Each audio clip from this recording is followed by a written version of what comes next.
Bonjour et bienvenue à la chaîne de Mathématiques Sciences. Aujourd'hui je vais présenter et expliquer une nouvelle vidéo. Cette vidéo tout simplement en mathématiques pour les secondes. Et dans cette vidéo de mathématiques pour les secondes, on va voir une façon aussi de définir une fonction qui est pas mal.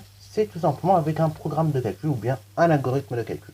Comme préféré. En fait, quand on dit programme de calcul ou algorithme de calcul, cela revient au même. C'est-à-dire que dans le sens où en fait c'est des instructions qui sont écrites tout simplement dans un ordre logique et précis pour que tout simplement ça soit réalisé par un humain. Ok, voilà, dans notre langage à nous.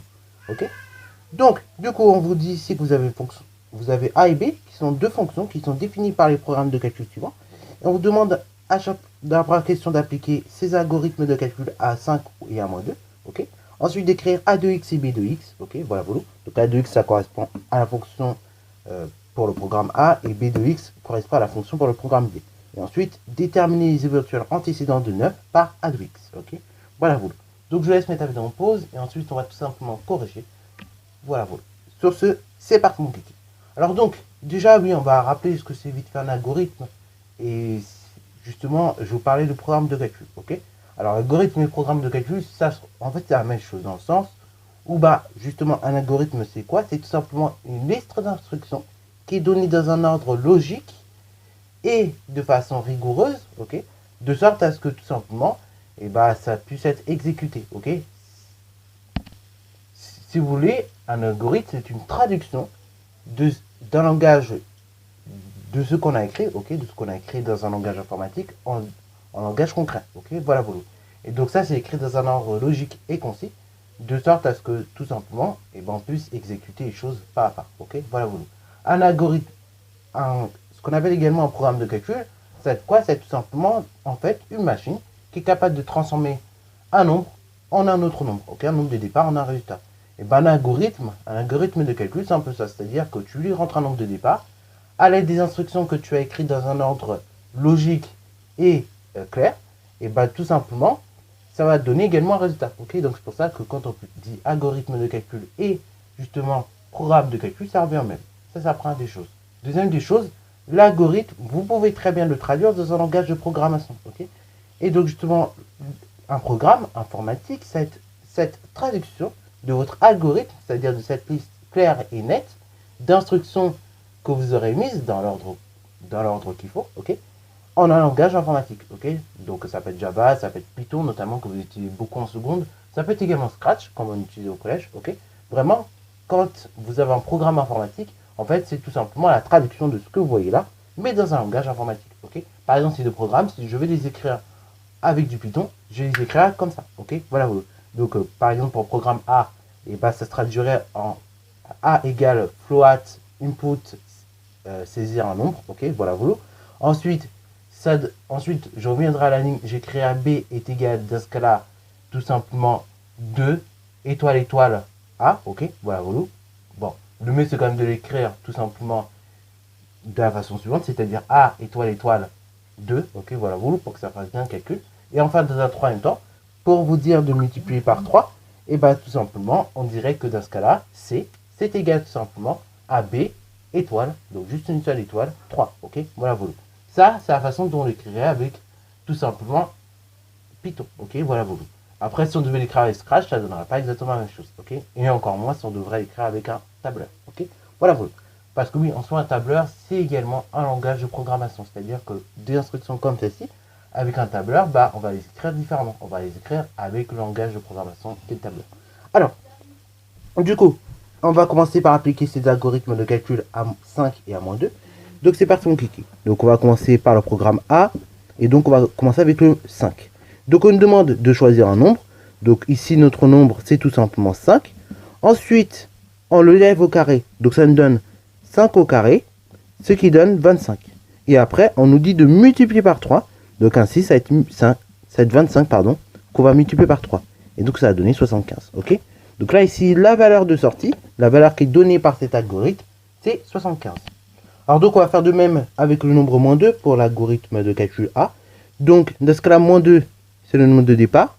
Après, on l'élève au carré. Donc ça vous donne moins 2 au carré, ce qui donne directement 4. Et après 4, je vais multiplier par 3. Ça va me donner 12. Ok, voilà, voilà. Ainsi donc ici, la valeur de sortie, ça va être 12.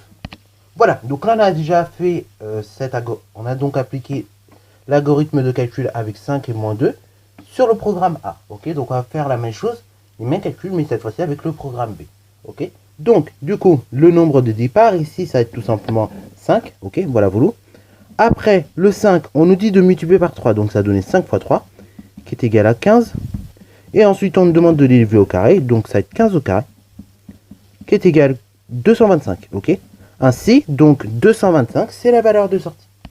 Donc 225, c'est la valeur de sortie par le programme B, par le deuxième algorithme de calcul. Donc on va faire de même avec moins 2. Donc là, moins 2, c'est le nombre de départ. On nous demande ensuite de multiplier par 3.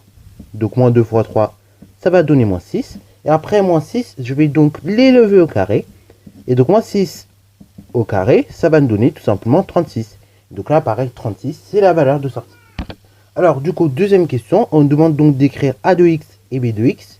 Donc, on va écrire A de x, je vous mets le programme de calcul quelque part sur la droite. Et donc, justement, à l'aide de ce programme A, on va écrire A de x. Donc, A de x, c'est tout simplement le résultat que ça va nous donner lorsqu'on va introduire x dans notre programme de calcul. Donc, comme valeur initiale, comme valeur de départ. Et donc, A de x, ça va être tout simplement l'expression que ça va nous sortir. Ok, donc, A de x, c'est tout simplement d'abord vous prenez x, ok. Donc A de x, pour obtenir, d'abord on va prendre x. Ensuite, x, je vais l'élever au carré, ok. Et enfin, une fois que j'aurai fait x que j'aurai élevé au carré, donc ça va me donner x au carré, et ben je vais tout simplement multiplier par 3. Ainsi donc A de x, c'est tout d'abord x au carré, et après je multiplie par 3, ok. Bon, A de x égale x au carré fois 3, on peut faire mieux, hein. C'est directement 3x au carré. Ok, voilà, voilà. Et donc ça, c'est A de x. Maintenant pour B de x, pareil, je vais vous mettre au programme de calcul quelque part, voilà. Donc ici, B de x pour obtenir, on va d'abord prendre x au départ, ok, voilà, voilà. Ensuite, x, je vais le multiplier par 3, ok, voilà, voilà.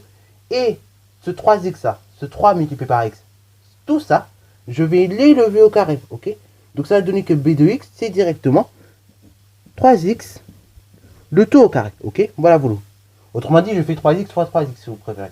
Mais 3x fois 3x, bah c'est 3x au carré. Ok, voilà. D'ailleurs, si on devait s'amuser à développer, bah on développerait ça tout simplement en 9x au carré. Ok, voilà. Bon, là, 3x au carré, c'est très bien comme ça aussi. Il n'y a pas forcément besoin de développer plus. Ok, voilà. Alors, maintenant donc, troisième question. À l'aide de A de x, on demande tout simplement de déterminer le ou les éventuels antécédents de 9. Ok, voilà. Donc ça, c'est une question qui reste globalement simple. Donc déterminer le ou les éventuels antécédents par A de x de 9, c'est tout simplement donc résoudre l'équation suivante. A de x égale 9, ok. Mais A de x, on l'a dit tout à l'heure, c'est 3x au carré. Donc ça donne 3x au carré qui est égal à 9, ok. Voilà, voilà. 3x au carré égale 9, cette équation-là donc est équivalente à x au carré égale tout simplement 3. X au carré égale 3. Là, cette équation, vous avez deux solutions possibles, comme ici vous avez un carré qui est positif, soit x il peut valoir moins racine de 3, ou bien x il peut valoir tout simplement plus racine de 3, donc racine de 3. Ok, voilà, voilà. Ainsi donc, moins racine de 3 et racine de 3 sont donc les solutions de notre équation. Ok, ainsi donc tout simplement, et ben en fait ça correspond aux éventuels antécédents de 3 par la fonction f. Ok, bon là même pour être plus précis, on pourrait même directement dire ça correspond aux antécédents, puisque là bah, vous avez qu'une manière de résoudre cette équation, et là bah, on vient de le faire. Ok, voilà. Donc moins racine de 3 et 3, enfin et racine de 3 pardon, c'est tout simplement les antécédents par 9 de la fonction a, enfin c'est tout simplement les antécédents de 9 par la fonction a de x. Ok, voilà. Et voilà. Donc vous avez vu un petit peu comment ça se manipule un programme de calcul. Donc là on a vu comment ça pouvait s'utiliser. Dans la prochaine vidéo je vous montrerai comment également on peut en écrire un. Ok, donc en écrire un tout fait, tout maison. Vous allez voir, c'est pas trop compliqué. Ok, voilà. Sur ce, c'est la fin de cette vidéo, j'espère qu'elle t'a plu. Si c'est le cas, n'hésite d'ailleurs pas à la liker, commenter et bonne à toi en mathématiques et en sciences.